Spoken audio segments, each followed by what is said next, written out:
This is indeed our 30th event, and we have a new guest speaker. I've known Christina for a little while, not that long, but we've chatted, and I think, having spent some time with her and her background, it was of interest to me and also to us. Christina Heaney, welcome. Thank you. Thank you. As most of you may have looked on LinkedIn, or maybe you looked at the meetup invitation, you might know a little bit about Christina. She's a graduate of Colgate and also Fordham Business School. Spent years in marketing and merchandising at places like the National Basketball Association, the NBA, Madison Square Garden, and then recently Cirque du Soleil, which needs no introduction. Actually, she says so well, huh? With the accent. Cirque du Soleil, yes. I rehearsed that all day. I know. Very, very interesting background, and noteworthy also because I thought it would be interesting to have Christina come today to speak to us because me especially, and perhaps others in the room, we've had careers, we may be on the back nine, so to speak. We've done something very well for a long period of time, and then all of a sudden, we sort of wake up one day and it finally hits us. What do I want to do next? What's the next chapter in my life? And Christina's background is very interesting because having spent time at Cirque du Soleil and commuting something like every week to Montreal, Mondays through Fridays or sometimes Saturdays for 5 years, she finally said enough. And so she's at a crossroads right now. We'll find out exactly, maybe you can share, maybe you've got new news that still at a crossroads. Okay, you're still at a crossroads. Right. Long crossroads. But some of the thinking and insights that she's going through might be of interest to you, so we'll get to that as well. But we do sort of have a format here. We start out asking questions on sort of business and management, and so we're going to start out there, and then we're going to shift over into, we are BTGNY, so that's business and technology of Greater New York. So we're going to focus first on business and management, leadership, and then pivot into technology and answer some questions. I'd appreciate it if you all hold your questions for the end. We'll get to them. We'll spend about maybe 30 minutes, unless we run out of gas beforehand. It's a bit warm in here, or is it me? And then we'll move into some Q&A, and we'll have some networking, and then officially we're out of here at 8. If Doug's feeling generous, we might be able to stay till 8:30. We'll see if we're all well behaved. So, without further ado, I'll get into it. Thank you again, Christina, for joining us tonight. Thank you. Thanks for having me. Quite welcome. So, this applies, first question, I'll just throw it out there. How do you encourage creative thinking within your organization? And I would say, you could touch on all three of your most recent places of employment, but whichever you would want to prefer. I think, given the creative nature of Cirque du Soleil, that might be one to home in on. So, how do you encourage creative thinking within the organization? Sure, I think, well, first, thank you all for being here. I'm a New Yorker, but I haven't had much time to spend in New York over the last 5 years or so it's nice to be back, not hiding my accent. Yes, certainly Cirque has a premium on creativity, but I think as a marketer, it's our job too, right? If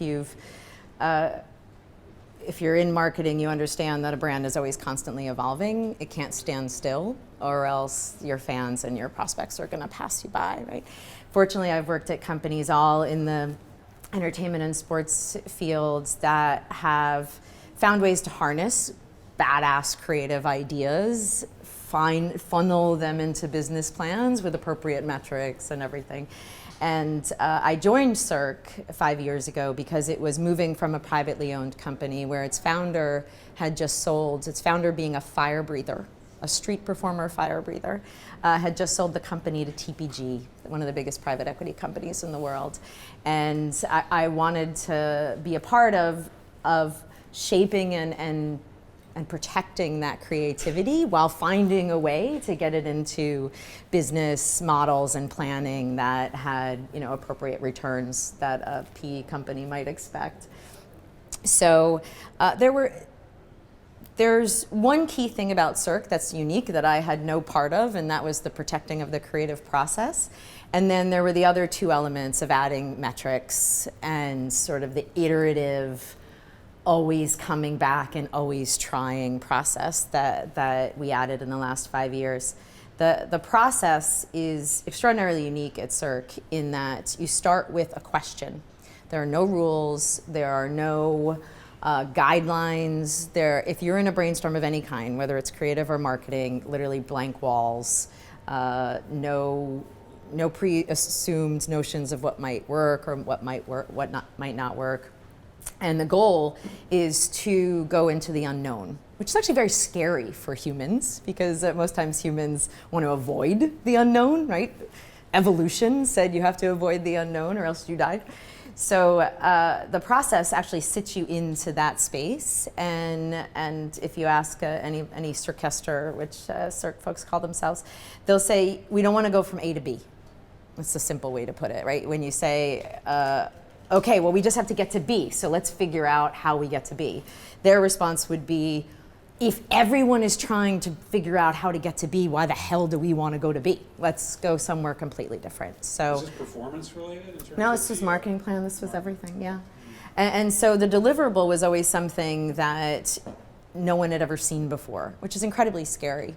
And hadn't been for Cirque for so many years, but now you were looking at a business-owned, a private equity company. And so part of my goal was to find metrics. And we came up with a scenario where there was risk and reward metrics. So in a creative company that's what's always pushing the boundaries, you have to know what success looks like, so you can all celebrate together and be clear on what success looks like, because sometimes people can make their own narrative. But we also wanted to make sure we knew what we were willing to lose. So for example, if we said, we want to branch out on a new show that appeals to a younger audience. Maybe we wanted to get a 10% lower age group in the seats, but we also were willing to risk 2 to 3% of our core audience through alienation, or something like that. So we were always looking for that. And the important thing there was it gave us courage to try, because when you all agreed on the metrics, there was no one individual who could fail, right? You were all in the boat together, and everyone knew what you were aiming for, and there was, no ties. There was only win or loss. And the losses still taught you something. And the last part, the iteration, the fail fast, as a lot of people say, was so critical because it's a muscle that you have to build, right? I mean, you could get crushed by a particular failure, which I think all of us have. But to get back up again and just try again, taking the learnings as the success and going back at it is something that I think a lot of companies are realizing now they have to try out more and more. I guess when you constantly push the envelope like that, you do run into failure occasionally. Yeah. And then, yes. They're announcing tonight that a show's closing. Really? Yeah. $45 million show. But, it's all in the, which one? I'm not telling you, unless you have tickets, because it might still be. The white board, the white slate, does that apply to also on the performance side, thinking up ideas for new shows? Oh, yeah. And then one of my favorite stories, yeah. At what point, does safety of the performers come into play? I mean, well, safety is paramount, but safety is non-negotiable. But I'll give you an example. My first week at Cirque, I was treated to a walkthrough of a show in creation, and basically it's just a conference room, and as the show is created and as the team creates it, they fill the walls of a conference room with the costume ideas, the acrobatic ideas, the music and everything, and it literally comes to life surrounding you. And so he was walking me through the show, scene by scene by scene, and a Cirque du Soleil show was jumping off the walls. And we got to a particular impossible feat, absolutely impossible, gravity-defying, could not happen. It was nuts. And I'd taken physics. It was nuts. And I was like, well, shoot, now, I've worked for Cirque before, but I've never worked at Cirque. So I was like, well, now I can ask the question, right? Doors have closed, I'm inside the walls. How are you going to do that? Because I was sure it was magic, right? And then I was going to be a little, The New Yorker with the attitude. Of course. And he he paused and he looked at me sort of stunned, and he said, well, we don't know yet. It was the idea that was the hard part. And I think that's what epitomizes the creative process. They were willing to go to a place that they had no idea how to make it happen. And now they were going to work it back. This was 2 years before the show launched. They were going to work it back and continue to finesse it and everything, to get into those key non-negotiable parameters. Right. That's interesting. Yeah. That's great. So where did the great ideas come from within the organization? I'm glad you asked. Anywhere,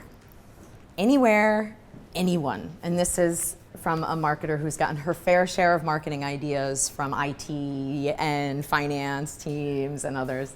I'm a big fan of saying that there's no one in the world doing your job today. No one else in the world. And you decide what you're going to give to your company on any given day. What energy are you bringing? Are you going to close your mouth when you see a problem? Are you going to raise your hand when you see a solution or an idea? And I think that's the biggest responsibility of an employee. Now, the company has to play ball too. And I think the company has to do that by two ways. They have to enable managers to hire stars. My formative bosses were big fans of saying, you better hire someone smarter than you, hire someone better than you, because that's the way you're going to evolve this company, because your fiduciary duties to the company. The second is you have to find a way that the company has to find a process that helps everyone plug in, right? There's not everyone who's going to be like, listen to me, ask me what I think of marketing. You have to have a process by which people are asked their opinions on things within their expertise and outside of their expertise. And fortunately, all of the companies I've worked for have made that a priority. So the actual process of hiring to fulfill that ambition is key, and there must be a whole... Yeah, and then I think, well, you could yes, the process for hiring has to have those ethos in mind, but then you could hire a lot of exceptional people and not have a process that enables them, right? And then you could just have a lot of really frustrated people. At the Garden, we had a saying that no one owns anything. You only own your seat at the table. So in my time there, I was in charge of marketing the Radio City Spectacular, this behemoth of a show that EBITDA, $60 million in an 8-week run. It's just crazy.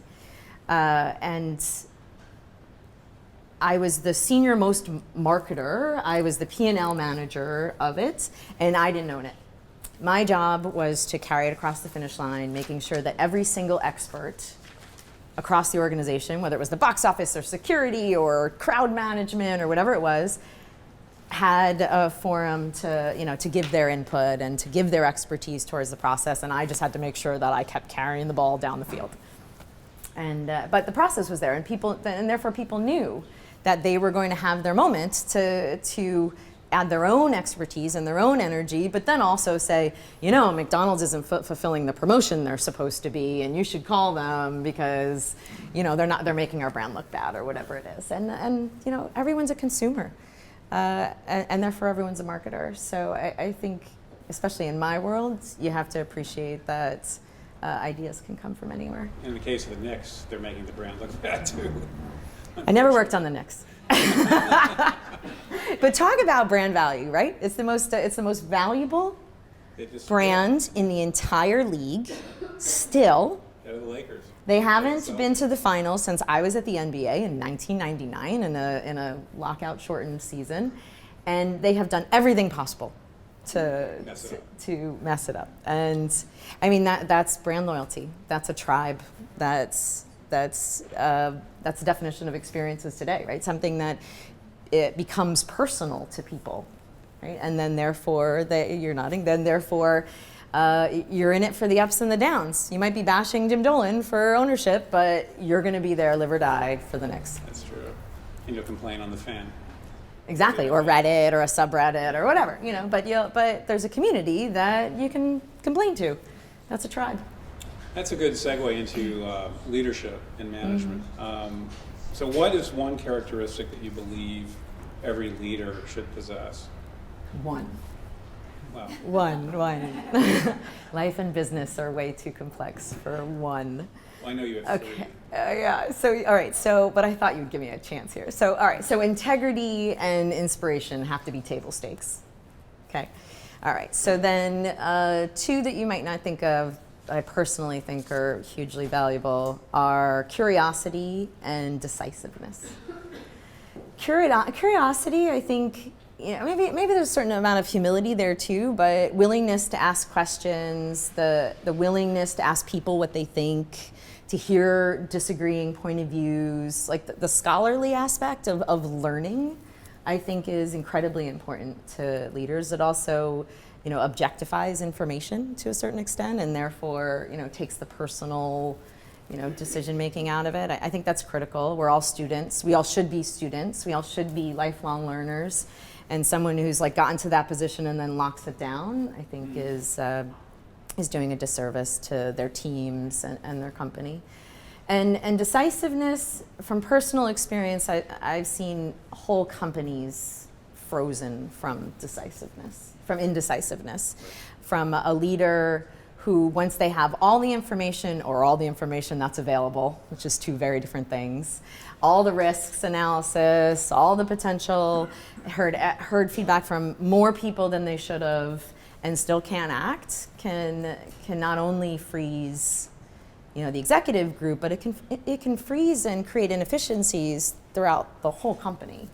And unfortunately, I saw that a lot throughout my career. But it's and so I personally try to commit and go. Right? You get all the information you can, not too much. Just enough to feel like you're informed. What's the risk? Okay, everyone in the boat. Let's go. And then, again, it goes back to risk and reward. Everyone knows what success looks like, and everyone knows what failure looks like, and you're willing to take both odds. Do you have a point of view on leaders inspiring or leading by example? I think. Or is that too much of a cliche in a way? Well, I think leading by example is critical. I think it's the everyday moments that leaders can inspire. A leader knows your name, or acknowledges in your meeting how they react to how they treat their assistant, how they treat, I think all of that is indicative of their integrity and their and their honor. Inspirational, I'm not sure if great leaders have to be inspirational. I've worked with great leaders who I wasn't particularly inspired by, but I respected. Mm-hmm. I think that's two very different things. Jim Dolan is an excellent operator of a profitable business. Madison Square Garden. Madison Square Garden. Nick's owner. I've worked for David Stern. I've worked for I'm not necessarily sure I would, Dave Checkett's before Jim. I'm not necessarily sure I would put them in the same boat as inspiring, but effective. Yep, definitely. What advice would you give someone going to a leadership position for the first time? Well, these I've earned the hard way. First is, what got you here won't get you there. There's actually a book that I read recently about that, but someone told me that recently, and I thought, I wish I had known that sooner. And that says, that says don't change who you are, be yourself, but the skills that you drew on to be a manager or a director are not the same skills that you draw on to be a CMO. In my case, my learning was that I'm very much a team player. I don't point out where I succeed. I just do the job, get the numbers, and expect some acknowledgement of it, but I don't need a pat on the back or anything. And I realized when, probably almost too late, when I was CMO, that the job of the CMO is to explain to the entire company what the marketing team is doing, good or bad, or successes and failures, and to explain why we were doing it. And it felt like self-promotion to me to get up in front of, Circa has 4,000 employees, believe it or not, 5,000 now through some acquisitions. And to get up in front of 4,000 people and explain what marketing was doing, it didn't seem to me like I was explaining a marketing plan, which I'd done my whole life, my whole career. It felt like I was self-promoting. And it's a tweak in mentality, but one that I had to embrace to do that job right for everyone else that I was leading. So I think that's important, to figure out which part of you need to draw on to be successful in any given career or in any given place in your career. The second would be, and this is something at Cirque, I reported to a former managing director of McKinsey Canada. So I went from live entertainment guys who go with their gut to a guy who really loved feedback. and was obviously a very different type of mind. And he said to me once, don't lose your ability to go deep. I was like, well, what do you mean? And he said, you have to be a strategic thinker as you get higher and higher in your career, and you have to be able to think 5 steps down and solve those problems in advance and direct a team. But you have to find the space between micromanaging and be able to go deep on a moment's notice. And he said, never lose that. And I thought that was really powerful. To me, it gives me confidence in the people and in my own self that I can still have that, that handle on the deep dive numbers. But I thought that was meaningful to keep that high-low, whereas so many people might say, I don't do that anymore. Pick up a spreadsheet and look at it yourself every once in a while. I thought that was pretty good advice. I had a last one. Oh, well, the last one is, I find a lot of folks who finally get to that point might say, and maybe this is less and less, but, I firmly believe that when you become a leader, whether one person reports to you or 400 or 1,000, that you're really standing on the shoulders of your team. And as your team goes, so do you. You're only as tall as they're holding you up. And so, to clap the loudest when someone succeeds, to hand people the mic. I absolutely hate bleacher seats in meetings, those meetings where the junior people sit on the outer rim of the conference table instead of getting right into the table. I think those little gestures are important to remind everybody that, again, if you're in the room, you have a unique job to do. Yeah. So. And that sounds like that was encouraged in places like Cirque du Soleil. Let's pivot into technology. What is one of the biggest IT challenges that you've ever faced, and how did you handle it? Oh my God, walking into Cirque du Soleil. So let me set the stage. Cirque du Soleil is the 3rd biggest ticket seller in the world. It sells 14 million tickets a year. 90% sold online. And when I showed up in July of 2015, they didn't have a database. They had a 4 million person Excel file. I'm not even kidding. 4 million person Excel file, just emails, nothing else. 4 million people Excel file. They owned a ticketing platform. Didn't have what someone purchased, nothing. 4 million opt-in newsletter, that's all they had.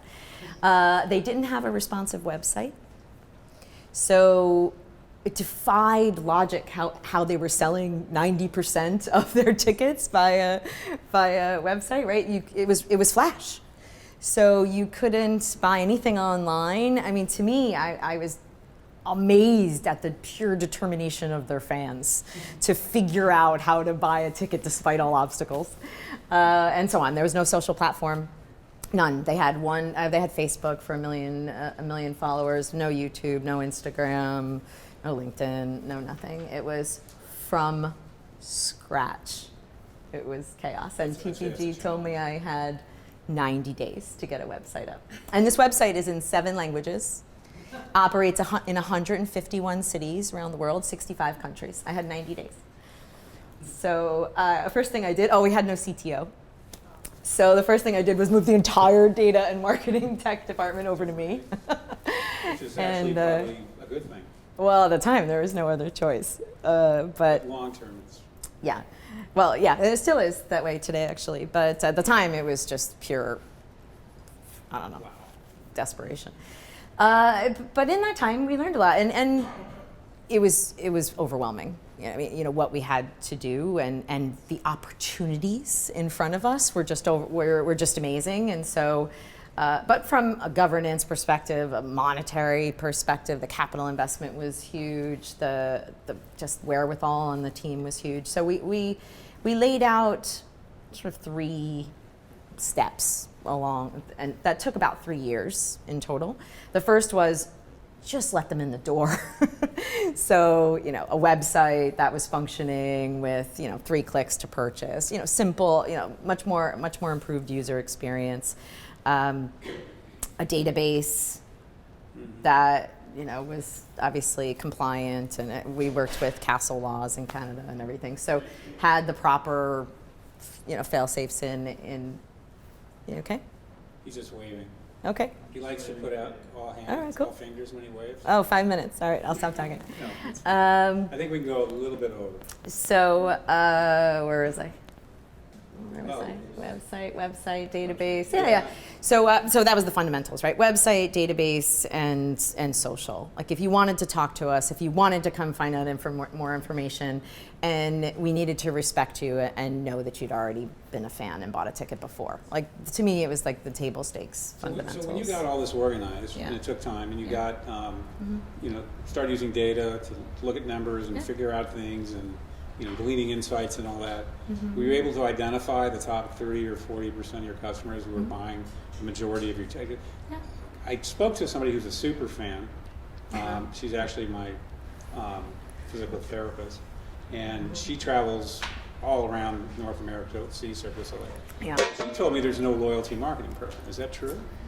There is something called, there's a couple of things. It depends on what she calls loyalty program. There's no points or, things like that. There's a special access club for folks who have purchased tickets. I think the challenge that Cirque's, let me say, first, the database went from 4 million emails, blind emails, to 50 million fully vetted and understanding what what they had purchased, when, and so on. And it only went back about 8 years.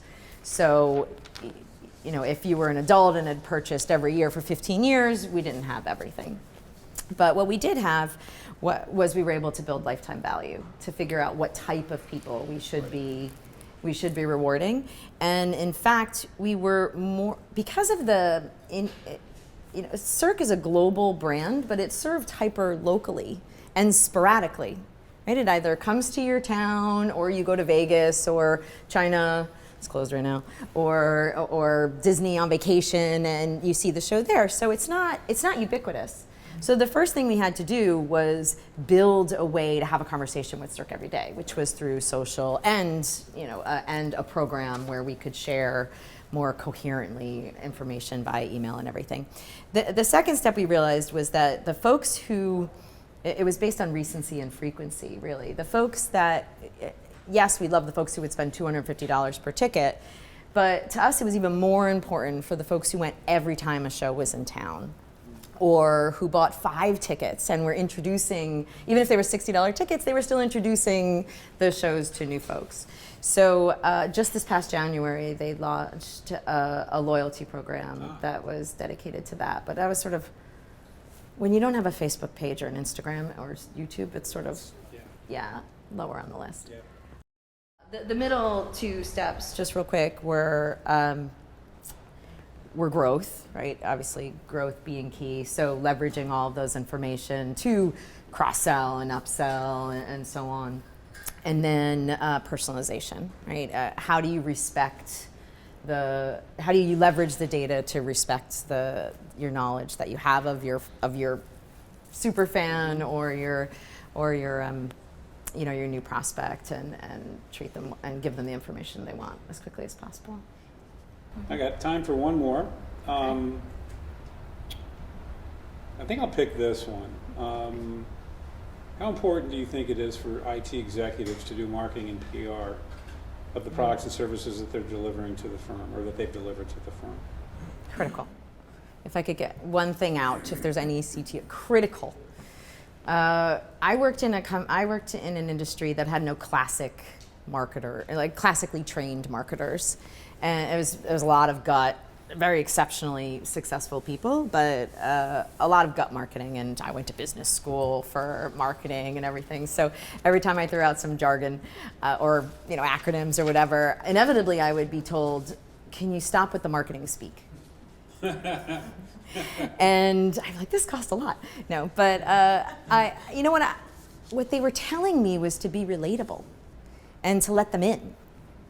They couldn't have a discussion with me if they first had to look up and Google what the hell I was talking about. And I think that's critical. Going back to what I said about explaining what you're doing for the company and the role of the CMO. Equally so, the role of the CTO is to be relatable and explain. I mean, there's critical things that are being done, from security and data governance and everything. But so many of the things can have metrics and be partners and have partners. And simply explaining what something does after you get through the jargon.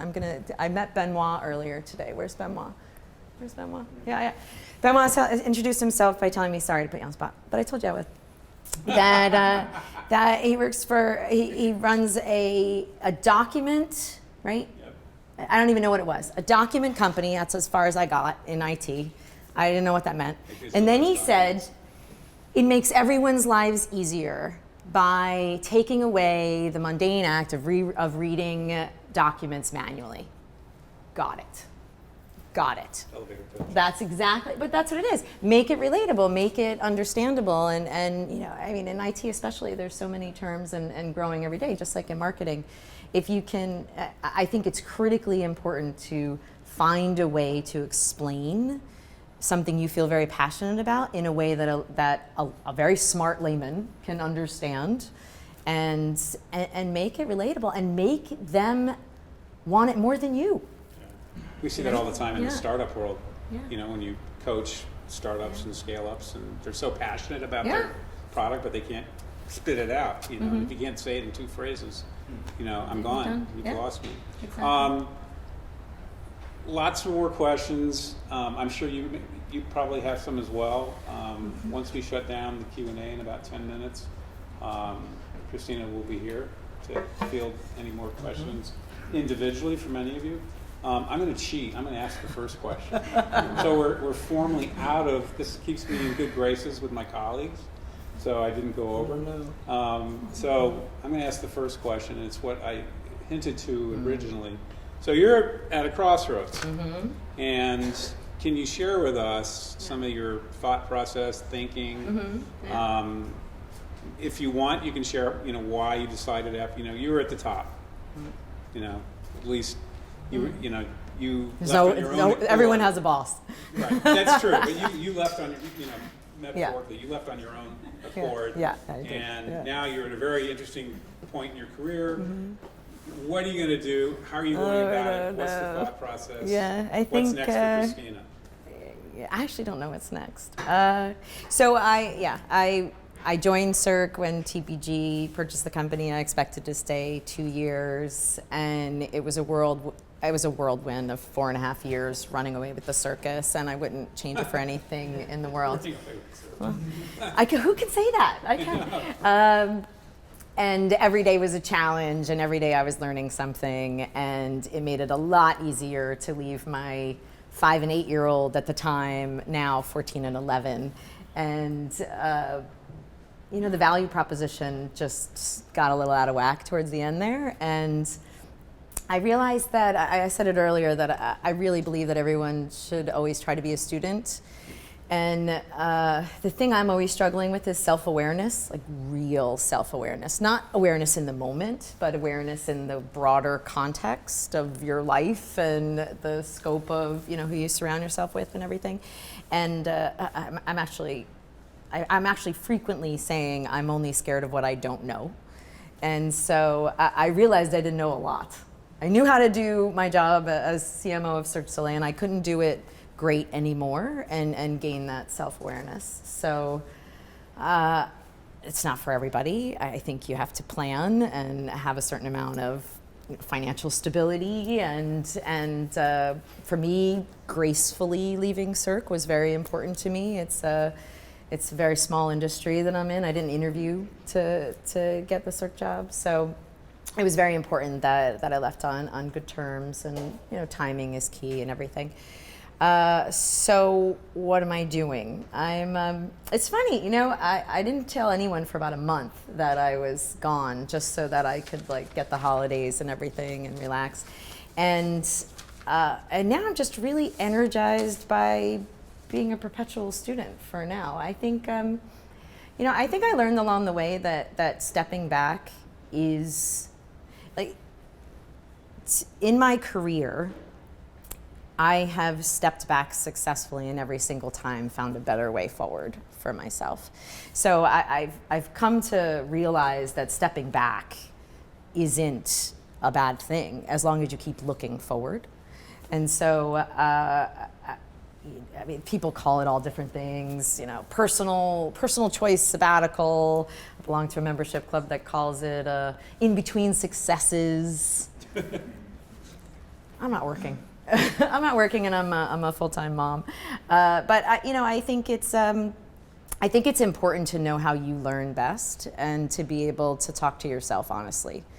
And when I started talking to myself honestly on a lot of plane rides over the last year, I realized that it just wasn't. And I asked a lot of folks what they thought as well, and a lot of my friends were saying, well, what are you going to learn in 2020 that at Cirque that you didn't learn in 2019? And that was a super valuable question to me.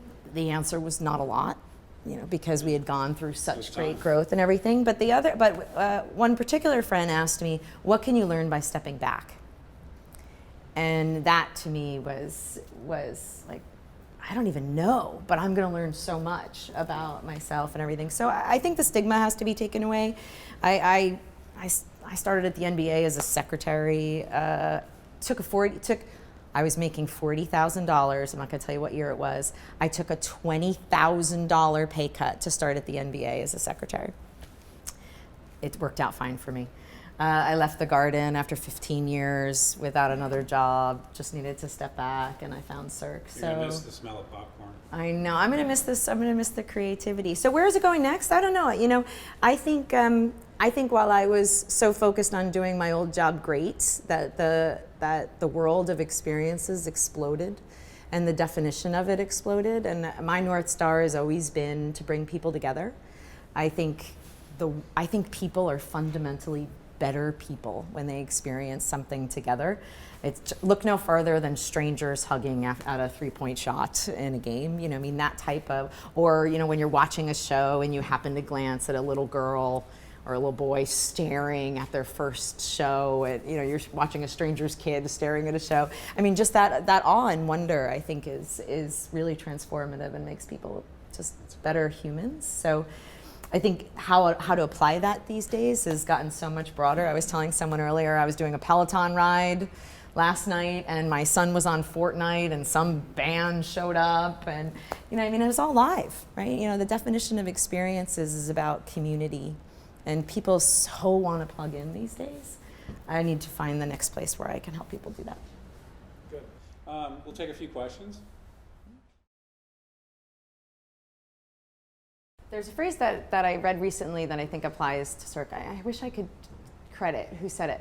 But instead of looking for a value add and a culture fit when they're looking for folks at Cirque, they're looking for culture add and value fits.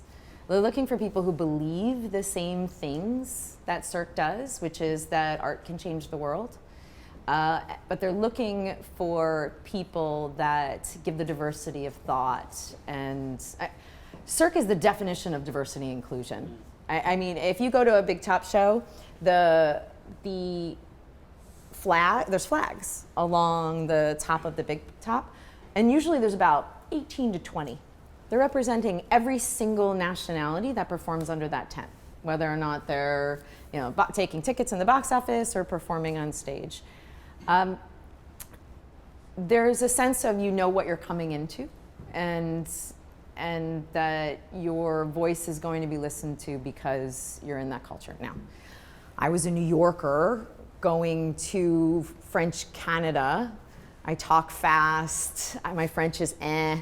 It got better while I was there. So culturally, I also had to, I said to someone earlier, we did a lot of FaceTime and a lot of very personal face-to-face conversations to make sure that things weren't lost in translation.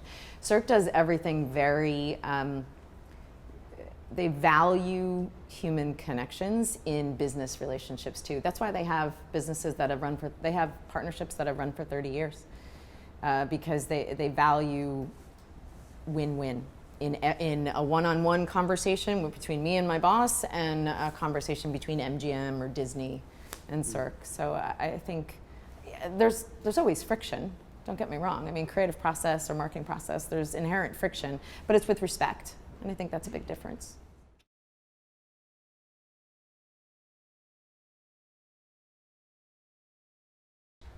Wow, I've learned from everybody. Good or bad? But good or bad, good or bad. But I've had the great fortune of having some fantastic men and women that have showed me the way. Very relatable. My very first boss, I was his secretary at or assistant, whatever, at a really small advertising agency, and I made him copies the first day. He asked me for 3 copies. I brought him 3 copies, and he said, "Where's yours?" And I sort of. He expected me to make a copy of everything myself and read it. So you learned. And right there, I said, okay, all right, because he said his job was to answer my questions, which as a mentor. So on day one, I had a pretty impressive learning. Probably the other one was at MSG. I mentioned we owned Radio City, and I was a junior marketer. I had just gotten there. I'd never gone through a marketing the Christmas Spectacular before. And 9/11 happened. And talk about being shook. And New York institutions were suffering greatly, especially ones right over the whole anthrax mess, which was Rock Center. And I did not know what the hell I was doing. I had no clue. I mean, I was like running by the seat of my pants, just figuring it out. And my boss, who's now the CEO of AEG Worldwide, nice guy, very nice guy, comes over yelling at me. This is probably like sometime in November, about something so small, relatively speaking, to the situation we were in. And I was sort of, okay, all right, I'll get on that. And he said, if you don't do it, no one will. And we are caretakers of a brand, and you need to leave it better than when you got here every single day. And it just made me realize that, well, one, life goes on, and business goes on, and it goes back to what I said before, that you decide how you're going to show up and do your job every day, and sometimes the job's not going to get done if you don't do it yourself. Yeah. One more. I think first it's an acknowledgement of where your weaknesses are, and then personally you have to hire for your own weaknesses. So I'm not a social native, not a social guru. Don't get me near TikTok. I don't want, so the first hire was a kick-ass social and content person, because I knew there was magic in behind the scenes and showing artists without their makeup, or showing, what happens behind the stage at a concert, and that type of energy you need to be able to apply and know your own weaknesses, I think, for sure. And then it's iterative. A marketing plan's never done. I mean, it's never executed.